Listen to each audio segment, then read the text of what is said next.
Vijayawada terror లింకుల కేసులో నిందితుల కస్టడీ ముగిసింది. 6 నిందితులను 5 రోజుల పాటు కస్టడీలోకి తీసుకుని ప్రశ్నించారు పోలీసులు. ఈ రోజు కస్టడీ పూర్తి కావడంతో నిందితులను కోర్టులో హాజరుపరిచారు పోలీసులు.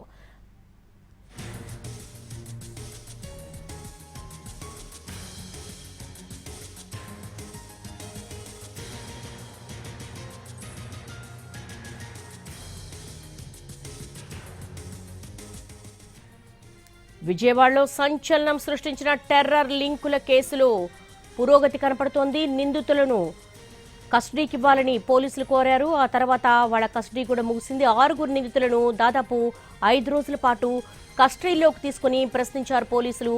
ఈ రోజు కస్టడీ పూర్తి కావడంతో నిందితులను కోర్టులో హాజరుపరిచారు. విచారణ సందర్భంగా పలు కీలకమైనటువంటి విషయాలను సేకరించారు. అసలు ఈ టెర్రర్ లింక్స్ ఎక్కడి నుంచి ఏర్పడ్డాయి, వీళ్లకు ఎవరు కౌన్సిలింగ్ ఇస్తున్నారు, అలాగే అసలు అక్కడ ఎందుకు ఉన్నారు అన్న విషయాలకు సంబంధించి కూడా కీలకమైన సమాచారాన్ని ఇచ్చినట్టుగా తెలుస్తోంది.